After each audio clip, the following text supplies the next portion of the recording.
Hello everyone, welcome to your next class. Today our topic is anti-epileptic drug. তো anti-epileptic ড্রাগটা জানতে গেলে at first you have to understand what is epilepsy. এটা anti-epileptic drug, that means what is epilepsy. এপিলেপসিটাকে যদি আমি বাংলায় বলি তোমরা আরও ভালো বুঝতে পারবে। একটা ডিজিজ আছে দেখবে যেটার নাম হচ্ছে মৃগী। মৃগী বলে। মৃগী হলে কি হয় হয়তো তোমরা দেখে থাকতে পারো, নাও দেখে থাকতে পারো, আমি তোমাদেরকে বলে দিই। কোনো পেশেন্ট যার এপিলেপসি আছে দেখবে সে কখনো হয়তো রাস্তায় পড়ে গিয়ে তার বডিটা খুব বেশি কাঁপছে, ঠিক আছে, খুব বেশি কাঁপবে, কাঁপার পরে লোকটা আনকনশাস হয়ে যাবে, অজ্ঞান হয়ে যাবে। ইভেন এই জার্কিংটা এত বেশি পরিমাণ হয় যে আমাদের জিভটা দুটো দাঁতের মধ্যে ঢুকে গিয়ে জিভটা কেটেও যায়, প্রচণ্ড ব্লিডিং হয় সেখান দিয়ে। তো এই ডিজিজটার নাম হচ্ছে মৃগী, ইংলিশে এপিলেপসি। Is that clear? তো আমরা কি করব আজকে, এই এপিলেপসিটাকে জানবো আর এই এপিলেপটিক ড্রাগগুলোকে জানবো। What is the management of the anti epileptic drugs. তো সেটা জানতে গেলে at first you have to understand what is seizure. দেখো এখানে লেখা আছে সিজার, ঠিক আছে। সিজার জিনিসটাকে ভালো করে বোঝো, কি লেখা আছে, abnormal electrical discharge in brain. That means abnormally আমাদের ব্রেনের মধ্যে কিছু ইলেকট্রিক্যাল ডিসচার্জ হয়। কীরকমভাবে ডিসচার্জ হয়, ধরো কোনো একটা পেশেন্ট খুব অ্যাংজাইটিতে আছে, অ্যাংজাইটিতে থাকা মানে তার ব্রেনের মধ্যে হিউজ ইম্পালস চলে যাওয়া, প্রচুর পরিমাণ নার্ভ ইম্পালস, প্রচুর পরিমাণ অ্যাকশন পোটেনশিয়াল বলো, নার্ভ ইম্পালস বলো, সব কিছু ব্রেনের মধ্যে যেতে থাকে কন্টিনিউয়াসলি। এই রকম যেতে যেতে ব্রেনের মধ্যে কি হয়, ব্রেন ওই হিউজ ইম্পালসটাকে পরে ডিসচার্জ করে। কোথা দিয়ে ডিসচার্জ করে, আমাদের বডির অন্য অন্য পেরিফেরি দিয়ে ডিসচার্জ করে। তখন আমাদের বডিটা দেখবে হালকা জার্ক করে, হালকা কেঁপে ওঠে। মানে দেখতে থাকবে আমরা ভয় পেলে কী হয়, অনেকে কেঁপে উঠি না, কেন কেঁপে উঠি, তার কারণ আমরা যখন ভয় পাচ্ছি মানে কি, ব্রেনের মধ্যে হিউজ স্টিমুলাস যাচ্ছে, ব্রেন সেই স্টিমুলাসগুলোকে হোল্ড করতে পারে না, ব্রেন তখন পেরিফেরি দিয়ে সেটাকে বের করে দেয়। যখন বের করে দেয় আমাদের তখন কাঁপুনি আসে। তো এই রকমই কাঁপুনি যদি এই জিনিসটাকে বলে সিজার। যদি এই রকমই সিজার কন্টিনিউয়াস চলতে থাকে দ্যাট ইজ কল্ড এপিলেপসি, ঠিক আছে। দেখো এখানে লেখা আছে এপিলেপসি মানে many seizures. Clear? So what is convulsant? Convulsant means producing sudden and involuntary muscle contraction. মানে এটা কি বুঝলে? সাডেন মানে হঠাৎ, আর ইনভলান্টারি মানে এটা, এখানে কিন্তু ইনভলান্টারি মানে এটা ভেবো না যে তোমার অটোনমিক নার্ভাস সিস্টেম, আমি ইচ্ছা করে এখানে ইনভলান্টারি লিখেছি। ইনভলান্টারি মানে উইদাউট ইয়োর চয়েস, ঠিক আছে। কেন না, এই কনভালসেন্ট মানে এমন একটা সময় হঠাৎ করে কি হবে, আমাদের আনকনশাসলি মাসেলের কন্ট্রাকশন হবে। বোঝা গেল? মাসেলের contraction followed by muscle relaxation, মানে muscle contraction relaxation will be happening in every time. তো যদি অনেকগুলো সিজার একসাথে আসতে থাকে তখন আমাদের মাসেল কন্ট্রাকশন হবে, রিল্যাক্সেশন হবে খুব তাড়াতাড়ি, আমাদের বডিটা কাঁপবে। এই কাঁপাটাকে বলা হয় মাসেল, এই কাঁপাটাকে বলা হয় কনভালসেন্ট এফেক্ট। ব্যাপারটা বোঝা গেছে? তার মানে সিজার, কনভালসেন্ট অ্যান্ড এপিলেপসি তিনটার মধ্যে ডিফারেন্সিয়েশন করা গেছে। ওকে, ভেরি গুড। এবার দেখো টাইপস অফ সিজার, মানে কি সিজারের কতগুলো টাইপ হয়। Seizure is classified by two types, one is generalize seizure and other is partial seizure. তো পার্শিয়াল সিজারটা আমি পরে আসছি, at first generalize seizure. Generalise seizure means এই যে সিজারটা, এই যে ব্রেনের মধ্যে ইমব্যালেন্স বা এই ইলেকট্রিক্যাল ভোল্টেজের ইমব্যালেন্স, সেই জিনিসটা হোল সিএনএসের মধ্যে হয়। এটা যদি আমাদের হোল সিএনএস হয়, তো এই জায়গাটার মধ্যে টোটাল এরিয়াটাতে বোথ হেমিস্ফিয়ারের মধ্যেই আমাদের এই জিনিসটা চলতে থাকবে। এটা ধরো আমাদের রাইট হেমিস্ফিয়ার, এটা লেফট হেমিস্ফিয়ার। তো এই দুটো হেমিস্ফিয়ারের মধ্যে ইলেকট্রিক্যাল ভোল্টেজ এখানে চলতে থাকবে। যখন ইলেকট্রিক্যাল ভোল্টেজের মধ্যে চলতে থাকবে তখন মাসেল কন্ট্রাকশন হবে, কনভালসেন্ট হবে, হাবিজাবি অনেক কিছু হবে। তো এর মধ্যে এই তোমার জেনারেলাইজ সিজারের মধ্যে আরও অনেকগুলো ভাগ আছে। One is your tonic clonic. ব্যাপারটা বোঝা গেছে? টনিক ক্লনিক সিজার, এগুলো সবই সিজার, জেনারেলাইজ সিজার। তো টনিক ক্লনিক মানে কি? টনিক ক্লনিক মানে এইটা খুব কমন, এই tonic clonic is very common. Tonic ক্লনিকে কী হয়, এই টনিক ক্লনিক তোমার 1 to 2 মিনিট অবধি এটা সাস্টেন করে, 1 থেকে 2 মিনিট অবধি এটা থাকতে পারে। টনিক, টনিক মানে muscle rigid, muscle at first rigid হয়ে যাবে। রিজিড মানে কি, মাসেল শক্ত হয়ে যাবে, প্রথমে শক্ত হবে, তারপর মাসেলের মধ্যে একটা জার্কিং আসবে, মাসেল জার্কিং, এই জার্কিংটাকে বলবে তুমি ক্লনিক। তো ফার্স্টে হবে মাসেল টনিক মানে মাসেল রিজিডিটি হবে, আফটার দ্যাট মাসেল জার্কিং হবে, যেটার নাম হচ্ছে টনিক, যেটার নাম হলো ক্লনিক। ঠিক আছে, তো এটাকে বলে টনিক ক্লনিক। এর মধ্যে আরও অনেক বেশি হবে, কোনো কোনো পেশেন্ট এখানে কান্নাকাটি করে, মানে পেশেন্ট কাঁদতে থাকে, তারপরে ধরো তোমার পেশেন্ট উইল গো আনকনশাসনেস, পেশেন্ট তোমার অজ্ঞান হয়ে যেতে পারে, এগুলো টনিক ক্লনিক। ঠিক আছে, আচ্ছা এবার দেখো অ্যাবসেন্স সিজার। অ্যাবসেন্স সিজার মানে কি, এটা বাচ্চাদের হয়, ঠিক আছে, এটা একদম বাচ্চাদের হয়। এখানে বেবির মধ্যে তুমি জাস্ট কিছু বিহেভিয়ারাল চেঞ্জ দেখতে পাবে, কোনো টনিক ক্লনিকের এফেক্ট পাবে না, মাসেল জার্কিং হবে না, মাসেল কিচ্ছু হবে না। শুধু বাচ্চাটাকে যদি ভালো করে দেখো, দেখতে পাবে বাচ্চাটা ফ্রিজ হয়ে যাবে। কীরকম ফ্রিজ হবে, ও একটা দিকে একদম এক দৃষ্টিতে একটা দিকে তাকিয়ে থাকবে, ঠিক আছে, অনেকক্ষণ ধরে তাকিয়ে থাকবে। This is called absence seizure হলো। এরপরে দেখো আছে atonic seizure, unconsciousness with relaxation of all muscle in the body. তার মানে কি, এ আনকনশাস, অ্যাটনিকে কী হবে, আনকনশাস হয়ে যাবে, বডির মাসেলগুলো এত ক্লনিক হয়ে যাবে, মানে এত রিল্যাক্স হয়ে যাবে, মানে ক্লনিকের বডির মাসেলগুলো এত রিল্যাক্সেশন হয়ে যাবে শকটার পরে, সিজারটার পরে, যে পেশেন্ট আনকনশাস হয়ে যাবে, এটাকে বলে অ্যাটনিক।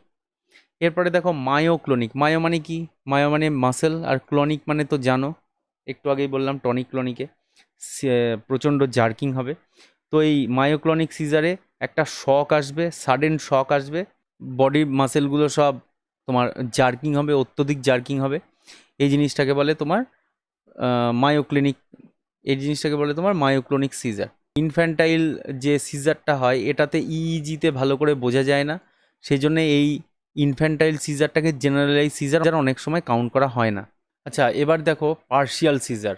আমি কি বললাম, জেনারেলাইজ সিজার মানে পুরো সিএনএসের মধ্যে, মানে পুরো আমাদের ব্রেনের হেমিস্ফিয়ার, দুটো হেমিস্ফিয়ারের মধ্যেই হবে।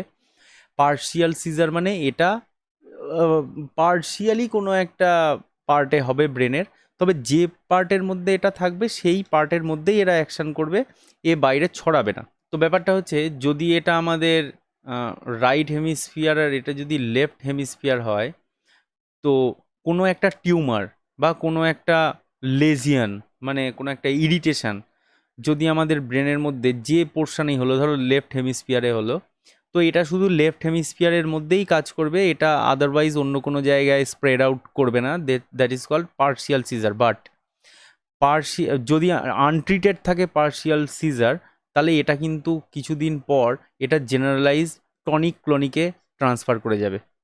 ক্লিয়ার?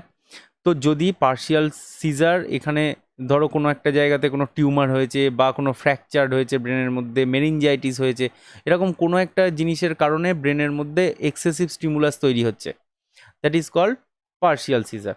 পার্শিয়াল সিজার হলে এটা সিম্পল আর কমপ্লেক্স, এর দুটো সাব ক্যাটাগরি আছে।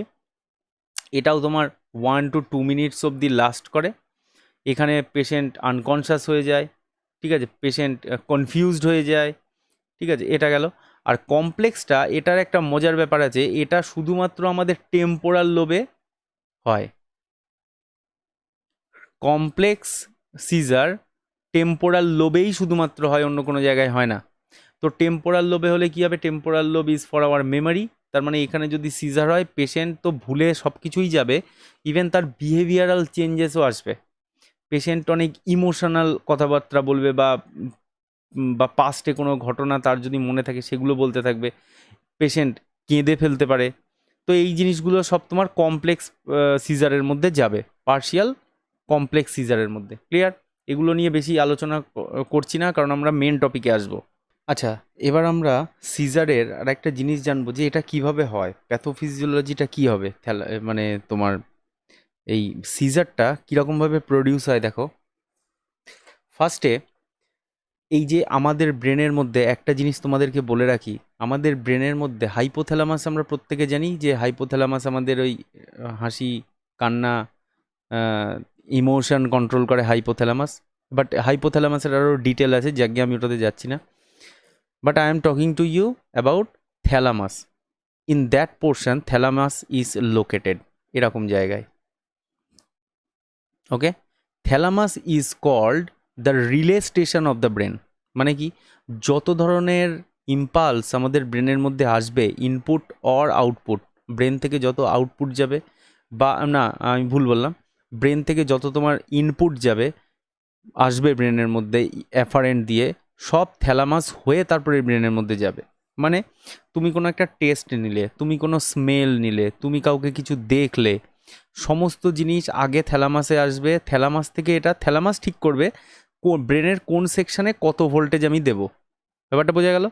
থ্যালামাস এখান থেকে ঠিক করবে যে আমি প্যারাইটাল লোবে কতটা ভোল্টেজ পাঠাবো, তারপরে তোমার সেরিব্রাল কর্টেক্সে কতটা পাঠাবো, তারপরে তোমার মেমোরিতে কতটা দেবো, এরকম সব থ্যালামাস এগুলো নিজে ঠিক করে।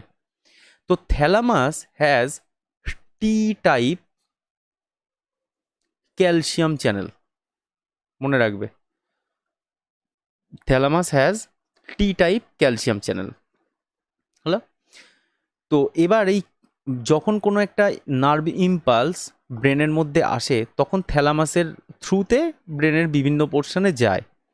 তো এখন এই যে থ্যালামাসের মধ্যে আসলো, তো এখানে যে নার্ভগুলো বিভিন্ন লোকেশনে নিয়ে যাবে, এই নার্ভগুলোর যে নিউরন ফায়ারিং, নার্ভগুলো যে একটা নার্ভ কন্ডাকশন হবে, সেগুলো ফার্স্টে টি টাইপ ক্যালসিয়াম চ্যানেল অ্যাক্টিভেটেড হবে। তার মানে কি, থ্যালামাসের মধ্যে অ্যাট ফার্স্ট ক্যালসিয়াম তোমার এন্ট্রি হবে, ক্যালসিয়াম এন্ট্রি হওয়ার জন্যে ফার্দার নার্ভ ইম্পালস প্রডিউস হবে। ঠিক আছে? তো এই সিজারে বা এপিলেপসিতে কি হয়, এই thalamus without any nerve impulse or without any input, thalamus এখান থেকে নার্ভ ফায়ারিংটাকে স্টার্ট করে দেয়। ব্যাপারটা বোঝা গেল? থ্যালামাস এখান থেকে কোনো রকম ইনপুট ছাড়াই বিভিন্ন নার্ভ ফায়ারিং বিভিন্ন এরিয়াতে ব্রেনের মধ্যে স্প্রেড আউট করে। যখন নার্ভ ইম্পালসটাকে স্প্রেড আউট করে, তখন এটা সেরিব্রাল কর্টেক্সে যায়। হলো? এইবার এই সেরিব্রাল কর্টেক্সে গিয়ে এটা কি করে, ব্রেনের বিভিন্ন এরিয়াতে ছড়িয়ে পড়ে। ঠিক আছে? ব্রেনের বিভিন্ন এরিয়াতে সেরিব্রাল কর্টেক্স থেকে, মানে যত নার্ভ ইম্পালস আছে এই সমস্ত এর মধ্যে যেখানে যেখানে নার্ভ ইম্পালস ছড়াবে, সেগুলো ছড়াবে বাই সোডিয়াম। ঠিক আছে? তার মানে কি বুঝলে ব্যাপারটা? ক্যালসিয়াম এখানে স্টার্ট করলো ব্যাপারটাকে, আর সোডিয়াম এটাকে এন্ড করলো। এটা আমাদের জেনারেলাইজড টনিক ক্লনিক সিজার, এইটার কথা বলছি, মানে যে আগেরটাতে আমরা পড়ে আসলাম। তো বোঝা গেল এখানে কি হলো ব্যাপারটা, যে থ্যালামাস কেন এই জিনিসটাকে করে, কোনো রিজন ছাড়াই এ বিভিন্ন এরিয়ার মধ্যে ভোল্টেজ পাঠাতে লাগে। এটা গেল তোমাদের জেনারেলাইজড। আর পার্শিয়ালে কি হয়, ধরো ব্রেনের মধ্যে কোনো একটা জায়গাতে কোনো প্রবলেম হয়েছে, ধরো এইখানে কোনো একটা প্রবলেম হয়েছে, এই প্রবলেম থেকে ফার্স্টে নার্ভ ইম্পালস এখান থেকে বিভিন্ন এরিয়াতে ব্রেনের মধ্যে স্প্রেড আউট করবে। ঠিক আছে? বিভিন্ন এরিয়াতে স্প্রেড আউট করবে, by which chemical, by which ion, that is sodium. Here sodium is important. ঠিক আছে? বোঝা গেল? তার মানে এখান থেকে সোডিয়াম, মানে তোমার এই পার্শিয়ালের ক্ষেত্রে সোডিয়ামই অ্যাকশন পোটেনশিয়ালকে জেনারেট করবে, সোডিয়ামই এটাকে প্রোপাগেট করবে। তার মানে for partial seizure sodium is important, and for your generalized calcium will start and sodium will end. ব্যাপারটা বোঝা গেছে? তার মানে আমি একটা জিনিস কি বুঝলাম, যে এই সিজারের ক্ষেত্রে আমাদের two ions is very important, one is sodium and other is calcium.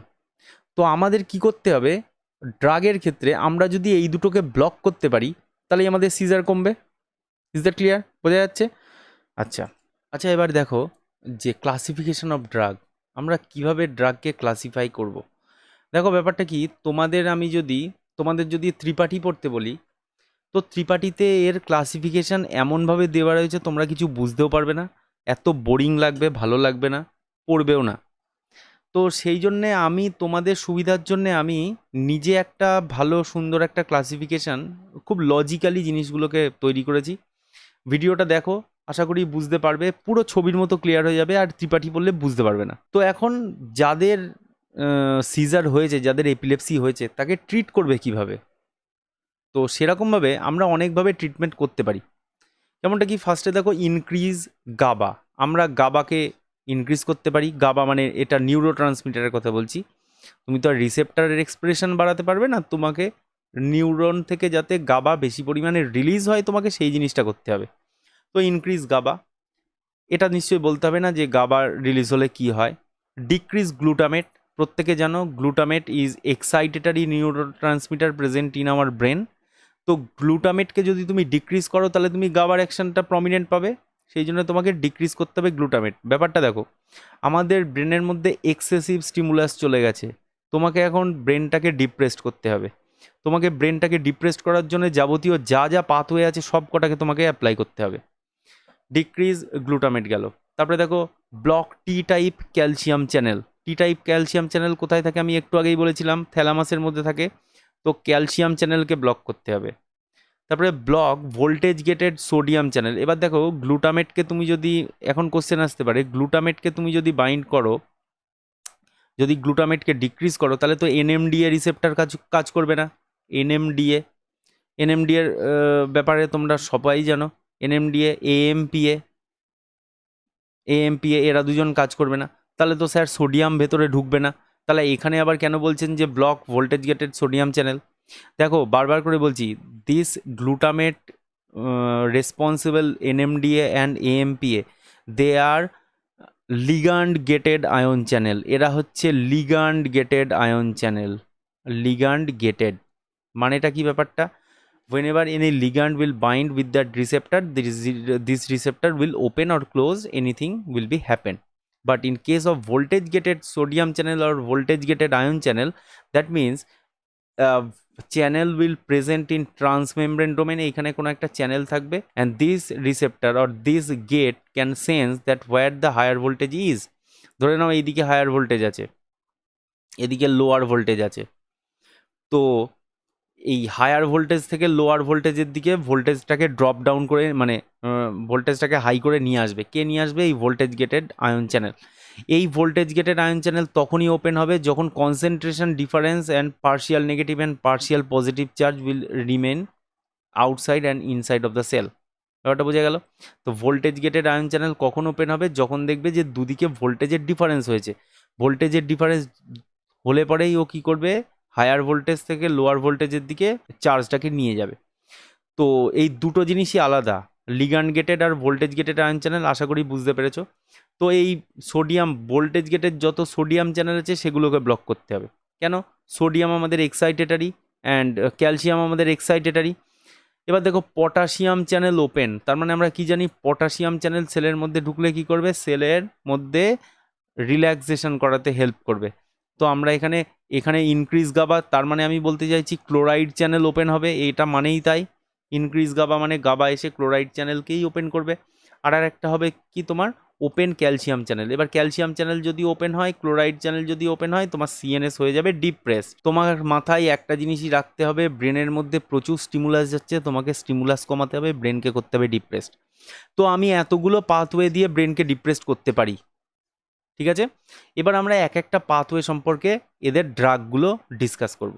ব্যাপারটা বোঝা গেছে? তো ফার্স্টে দেখো ইনক্রিজ গাবা। দেখো এখানে লেখা আছে ইনক্রিজ গাবা। আমি তোমাদেরকে গাবা রিসেপ্টারের ব্যাপারে বলেছিলাম যে গাবা কোথা থেকে রিলিজ হয়, কোথায় অ্যাকশান করে, কিভাবে কি হয় বলেছিলাম। কিন্তু আমি এখানে অনেকগুলো জিনিস বলিনি, ইচ্ছা করেই বলিনি, এই ক্লাসে বলবো বলে। তো দেখো এই ভেসিকেলগুলোর মধ্যে ধরো গাবা আছে। গাবা তো বলেছিলেন নিউরো ট্রান্সমিটার, তো এর মধ্যে ধরো গাবা আছে। তো এখান থেকে রিলিজ করছে এইগুলো ধরো গামা অ্যামিনো বিউটারিক অ্যাসিড, আর এরা ধরো গাবার রিসেপ্টার। তো এখানে অনেকগুলো জিনিস প্রেজেন্ট। যখনই জানবে কোনো একটা প্রি সাইন্যাপটিক, এটা সাইন্যাপস, তো এটা সাইন্যাপস, এটা প্রি, এটা পোস্ট। যখনই প্রি সাইন্যাপটিক নিউরন থেকে কোনো রকম নিউরো ট্রান্সমিটার রিলিজ করে, তাদের দুটো অ্যাকশান হয়। ফার্স্ট অ্যাকশানটা কি হয়? এই নিউরো ট্রান্সমিটার গিয়ে তার আশেপাশের কোনো একটা রিসেপ্টারের সাথে বাইন্ড করবে, এটা এক নাম্বার কাজ, বাইন্ড করবে। আর দু নাম্বার কি হবে? এই নিউরোট্রান্সমিটার আবার এই প্রি সাইন্যাপটিক নিউরনের মধ্যে ঢুকে আসবে। এটা বোঝা গেছে? এই নিউরোট্রান্সমিটারগুলো যেগুলো রিলিজ করলো, এগুলো আবার এর মধ্যে ঢুকে চলে আসবে কেন না, ফার্দার ইউজ হবে বলে। তো এই জিনিসটাকে বলে রিআপটেক। খুব ভালো করে বুঝবে, দিস ইজ কল্ড রিআপটেক। ব্যাপারটা বোঝা গেল? তার মানে গাবা এখান থেকে বেরোলো, বেরিয়ে গাবা আবার এখান থেকে ঢুকে চলে যাবে। 50% of GABA, 50% of any neurotransmitter can be reuptaked. 50% এখানে কাজ করে আর 50% এর মধ্যে রিআপটেক হয়ে ঢুকে যায়, আবার ফার্দার আবার কাজ হয়। হলো? আর একটা জিনিস কি জানবে, এই গাবা যখন এখান থেকে রিলিজ হলো তখন একটা এনজাইম আছে যার নাম হলো ট্রান্স অ্যামিনেজ। আমি ইঙ্কটা চেঞ্জ করে নিই। এখানে এক রকমের তোমার এই জায়গাতে করে কোনো একটা এনজাইম আছে যেটার নাম হলো ট্রান্স অ্যামিনেজ। এটা একটা এনজাইম। এই এনজাইম কি করতে পারে? ট্রান্স অ্যামিনেজ এনজাইম এই গাবাকে নষ্ট করতে পারে, গাবাকে মেটাবোলাইজ করতে পারে। ব্যাপারটা বোঝা গেছে? তো এখান থেকে দেখো, একটা নিউরোট্রান্সমিটার এখান থেকে রিলিজ করলে তার তিনটে অ্যাকশন হলো। একটা হচ্ছে তোমার মেটাবোলাইজ, মেটাবোলাইজড মানে বলতে চাইছি যে এখান থেকে যত পার্সেন্ট রিসেপ্টারে বাইন্ড করলো, ঠিক আছে, বাকিটা তো করতে পারলো না। সেই বাকিটার মধ্যে কিছু পোর্শন এখানে রিআপটেক হয়ে যায় আর কিছু পোর্শন এখানে কোনো একটা এনজাইম দিয়ে নষ্ট হয়ে যায়। এই গাবার ক্ষেত্রে এটা ট্রান্সঅ্যামিনেজ এনজাইমটা একে নষ্ট করতে পারে। ব্যাপারটা বোঝা গেল? তো এবার এই দুটো, এই ফার্স্টের দুটো জিনিস তোমার নিউরোট্রান্সমিটার নিজে করে, আর এটা কেউ একজন করিয়ে দেয়। তো যে জায়গাটা দিয়ে রিআপটেক হয়, মানে এই যে এখানে অরেঞ্জ কালারের জিনিসটা দেখতে পাচ্ছ, এই জিনিসটার নাম GAT1। মনে থাকবে, GAT1। গেট বলো না, এটার নাম গ্যাট, মানে GABA transporter. This is a transporter. এই ট্রান্সপোর্টারটা কি করে? গাবাকে আবার রিআপটেক করিয়ে দেয়। ব্যাপারটা বোঝা গেল? তো আমাকে যদি গাবার ফাংশন রিলিজ করাতেই হয়, যদি গাবার ফাংশনকে যদি তোমার বাড়াতেই হয়, তাহলে আমাকে অনেকগুলো জিনিস মাথায় রাখতে হবে। একটা কি? First action. ফার্স্ট অ্যাকশন কি হবে? Increase release. ইনক্রিজ রিলিজ মানে গাবার রিলিজটাকে বাড়াতে হবে। সেকেন্ড কি? ডিক্রিজ। আচ্ছা, ডিক্রিজটাকে আমি এরম করে বলে দিই, ডিক্রিজ মেটাবলিজম। মেটাবলিজম মানে কি? আমাকে ট্রান্সঅ্যামিনেজ এনজাইমটাকে ব্লক করতে হবে। ব্যাপারটা বুঝতে পারছো? দেখো এখানে গাবা যাতে নষ্ট না হয় আমি কি করতে পারি? শত্রু আমার বন্ধু, তাহলে গাবার শত্রুকে ট্রান্সঅ্যামিনেজ, ট্রান্সঅ্যামিনেজকে ব্লক করে দাও আর একটা আর একটা কোনো ড্রাগ দিয়ে, যে ড্রাগটা ট্রান্সঅ্যামিনেজ এনজাইমকে ব্লক করে ফেলবে, গাবা নিজের অ্যাকশন ঠিকঠাকভাবে করতে পারবে। ব্যাপারটা বোঝা গেল? আচ্ছা, 3 নাম্বার কি হতে পারে? 3 নাম্বার, আমি এই রিআপটেকটাই হতে দেবো না। তার মানে কি? GAT1 ব্লকার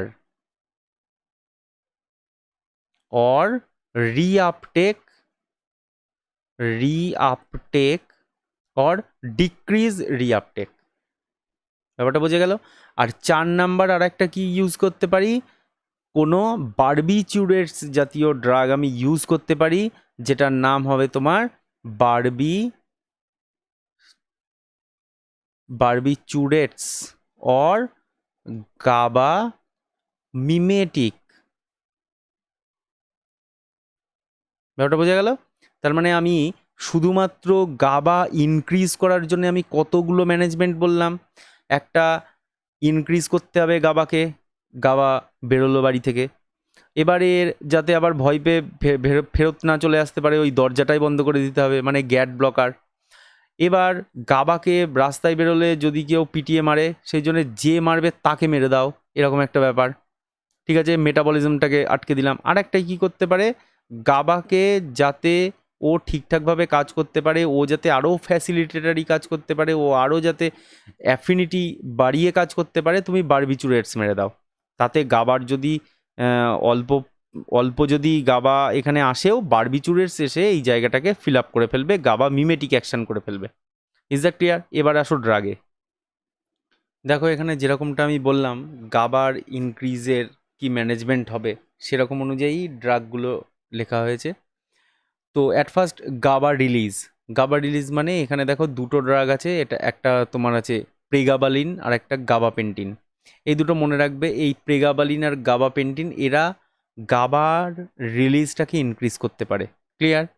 এরপরে আর একটা মেকানিজম অফ অ্যাকশন কি বলেছিলাম, কি করতে হবে আমাদেরকে ট্রান্স অ্যামিনেজ যে এনজাইমটা ছিল সেই এনজাইমটাকে ব্লক করতে হবে। মানে কি, এই ট্রান্সঅ্যামিনেজ এনজাইম কি করছিল, গাবাকে মেটাবোলাইজ করছিল। সেই জন্য আমরা ভিগাবাট্রিন এই ড্রাগটা যদি দিই তাহলে এই ট্রান্সঅ্যামিনেজ এনজাইমটা ব্লক হয়ে যাবে, গাবাকে আর কেউ মারতে পারবে না। এরপরে দেখো GAT1 ইনহিবিটার, তার মানে কি GAT1টা কি ছিল, এটা একটা ট্রান্সপোর্টার ছিল, এটা একটা ট্রান্সপোর্টার ছিল। ট্রান্সপোর্টারটাকে কে ব্লক করছে, টিগাবাইন। মনে রাখবে, জাস্ট একটা একটা করে ড্রাগ আমি এখানে লিখেছি তোমাদের যাতে মনে থাকে সেই জন্যে। এখানে টিগাবাইন, টিগাবাইন কি করতে পারে, ট্রান্সপোর্টার এটাকে ব্লক করতে পারে। আচ্ছা, এই জিনিসটাকে মনে রাখার একটা সোজা টেকনিক আছে এই ভিগাবেট্রিনকে। ধরো গাবা, এখানে গাবা একটা ওয়ার্ড আছে, ঠিক আছে, এখানে টিআর মানে মনে রাখবে এটা ট্রান্সঅ্যামিনেজ এনজাইমটার কথা বলছে। ভিগাবাট্রিন এখানে টিআর মানে ট্রান্সঅ্যামিনেজ এনজাইমটার কথা বলছে, আর ইন ফর ইনহিবিশন হলো। তো এটাকে মনে রাখার একটা ট্রিক আমি বললাম। এরপরে ধরো বারবিচুরেটসের মধ্যে তোমার ফেনোবারবিটন খুব পপুলার একটা ড্রাগ। এই ফেনোবারবিটনের কিন্তু অনেক এফেক্ট আছে। তোমার গাবা মিমেটিক অ্যাকশন দেয়, ইভেন আবার পরে দেখো আরও কিছু অ্যাকশন আছে। এরপরে দেখো এটা গেল ইনক্রিজ গাবা। তো গাবাকে ইনক্রিজ করিয়ে বাঁচিয়ে রাখার জন্য কি কি করার দরকার, সমস্ত ড্রাগ এখানে হলো। এরপর আমি কি বলেছিলাম, ব্রেনের যত রাজ্যের এক্সাইটেটারি নিউরোট্রান্সমিটার আছে সেগুলোকে ব্লক করা। এক্সাইটেটারি নিউরোট্রান্সমিটার মানে একটা হলো তোমার গ্লুটামেট আর একটা অ্যাসপার্টেট। তো এই গ্লুটামেটের এই গ্লুটামেট যাদের সাথে এসে বাইন্ড করে তার নাম কি হলো, একটা NMDA, আর NMDA এর পাশেই কে থাকে, AMPA হলো। তাহলে এই দুটো রিসেপ্টারকে যদি আমি ব্লক করে ফেলতে পারি তাহলে এই আর আমার সোডিয়াম চ্যানেলের মানে সোডিয়ামের মধ্যে দিয়ে আর ঢুকবে না। তো এখানে একটা তোমার ফেলবামেট আর একটা প্যারাম্পানিল। এই ফিলবামেট NMDA রিসেপ্টারকে ব্লক করতে পারে, ফিলবামেট NMDA রিসেপ্টারকে ব্লক করতে পারে, and perampanel can block the AMPA receptor. ঠিক আছে, তো ইনহিবিট গ্লুটামেট এটা হয়ে গেল। এছাড়াও আরও কিছু ড্রাগ আছে, যেমন ধরো ফেনোবারবিটন, ফেনিটয়েন, ল্যামোট্রিজিন, ভ্যালপ্রোয়েট। এরা কি করতে পারে, এরাও গ্লুটামেটের রিলিজকে কন্ট্রোল করতে পারে। এখানে তুমি কিন্তু গ্লুটামেটের রিলিজকে কন্ট্রোল করছো না, ফেলবামেট আর পেরাম্পানিল দিয়ে কি করছো, রিসেপ্টার ব্লক করছো। আর এই ফেনিটয়েন, ফেনোবারবিটন, ল্যামোট্রিজিন, ভ্যালপ্রোয়েট এরা কি করতে পারে, গ্লুটামেটের রিলিজটাকে কমাতে পারে। ব্যাপারটা বোঝা গেল, গ্লুটামেট যেন এক্সাইটেটারি নিউরোট্রান্সমিটারটা রিলিজ না করে, এটা করতে পারে। আচ্ছা, তাহলে এবার দেখো নেক্সট আমাদের ম্যানেজমেন্টের নেক্সটে চলে আসলো কি, টি type calcium channel blocker. Calcium চ্যানেলটা কোথায় ছিল, ক্যালসিয়াম চ্যানেলটা ছিল আমাদের থ্যালামাসের মধ্যে। যে থ্যালামাস থেকে আমাদের নিউরন ফায়ারিংটা স্টার্ট হচ্ছিল, যে জিনিসটাকে আমরা বলছিলাম জেনারেলাইজড তোমার টনিক ক্লোনিক সিজার, এই জিনিসটাকে বলছিলাম, যেটা করে এটা স্টার্টিং হচ্ছিল। তো এটা থ্যালামাস থেকে স্টার্ট হচ্ছিল। থ্যালামাসে calcium channel, T type calcium channel আছে। তো এই টি টাইপ ক্যালসিয়াম চ্যানেলকে ব্লক করে কে, ইথোসাক্সিমাইড। এটা একটা ড্রাগ, ইথোসাক্সিমাইড, মনে থাকবে, এটা calcium channel blocker. Calcium channel blocker বলতে আবার হার্টের ক্যালসিয়াম চ্যানেল আবার ব্লকারকে তুমি আবার ইথোসাক্সিমাইড লিখে দেবে না। এরপরে যখন তোমাদের কার্ডিওভাস্কুলার সিস্টেম আসবে তখনও কিছু ক্যালসিয়াম চ্যানেল ব্লকারের নাম পড়বে, যেটা তোমার হার্টের কেসে হবে। কিন্তু হার্টের কেসে মনে রাখবে এখানে টি type calcium channel, in case of heart it is L type calcium channel, মনে থাকবে। এটা জাস্ট এখানে তোমার টপিকে আসলো তাই আমি বলে দিলাম। CNS এর মধ্যে থাকে টি টাইপ ক্যালসিয়াম চ্যানেল, হার্টের মধ্যে থাকে L type calcium channel, is very simple. Ethosuximide drug. Next হলো তোমার কি, সোডিয়াম চ্যানেল ব্লকার। কোন sodium channel, voltage gated. Voltage gated sodium চ্যানেলকে তুমি ব্লক করো, কি দিয়ে ব্লক করবে, by phenytoin, carbamazepine, ox carbamazepine, topiramate, zonisamide, lacosamide, rufinamide আর ভ্যালপ্রোয়েট, এই ড্রাগগুলোর নামটা একটু মনে রাখবে, একটু হ্যাচপ্যাচ আছে ড্রাগগুলো, কিন্তু মনে রাখবে। এগুলো এই যে তোমাদের মায়োক্লোনিক সিজার বললাম, ফার্স্টে বলেছিলাম myoclonic caesar, ফেনিটয়েন and কার্বামেজিপিন myoclonic সিজারে use করা যায় না, মনে থাকবে। ফেনিটয়েন অ্যান্ড কার্বামেজিপিন এগুলো মায়োক্লোনিক সিজারে অ্যাপ্লাই করা যায় না। নর্মালি ইন কেস অফ তোমার জেনারেলাইজড টনিক ক্লনিক সিজার, যেটা সব থেকে কমন আর যেটা সকলের হয়, এখানে first drug of choice is carbamazepine and phenytoin. এটা বোঝা গেল? Carbamazepine and phenytoin, they are first line of drug, first choice of drug. Now after that your potassium channel opener, বুঝতে পারলে পটাশিয়াম চ্যানেলটা ওপেন করে কি হবে? আমাদের সেলের মধ্যে যদি সেলের বাইরে পটাশিয়াম আছে, সেলের ভেতরে সোডিয়াম আছে, ইন কেস অফ এক্সাইটেশনে কি হয়েছে, তোমার সোডিয়াম ভেতরে ঢুকে গেছে, এক্সাইটমেন্ট করেছে, পটাশিয়ামকে বের করে দিয়েছে। এবার পটাশিয়াম যদি সেলের মধ্যে না ঢোকে, সোডিয়াম তাহলে বেরোবে না। পটাশিয়ামকে সেলের মধ্যে ঢুকতে হবে, সোডিয়ামকে বেরোতে হবে। তো তুমি এখানে পটাশিয়ামকে সেলের মধ্যে যত ইনফ্লো করাবে, সোডিয়ামের দিক থেকে বেরোতে থাকবে। এবার তুমি পটাশিয়াম চ্যানেল যদি তোমার ওপেনই না হয়, তাহলে তুমি কিভাবে পটাশিয়াম চ্যানেলকে তুমি এর মধ্যে এন্ট্রি করাবে? পারবে না তো। তো সে কারণে এখানে পটাশিয়াম চ্যানেলকে ওপেন করতে হয়। এখানে দেখো দু টাইপের ড্রাগ আছে, একটা রেটিগাবাইন আর একটা এজোগাবাইন। এই দুটো ড্রাগ পটাশিয়াম চ্যানেলের ওপেনার। Is that clear? বোঝা গেছে? তো তোমাদের এই ড্রাগগুলোকে আমি এইভাবে ক্লাসিফাই করলাম, মানে যেরকমভাবে ম্যানেজমেন্টের হিসাবে আমি এটাকে ক্লাসিফাই করলাম। আশা করি তোমাদের বুঝতে সুবিধা হবে। ত্রিপাঠি যখন খুলবে তখন কোনো একটা ড্রাগ দেখে বুঝতে পারবে যে এই আচ্ছা এই ড্রাগটা এইভাবে অ্যাকশন করে, তখন পড়বে, তখন বুঝে যাবে। ম্যাটারটা ক্লিয়ার?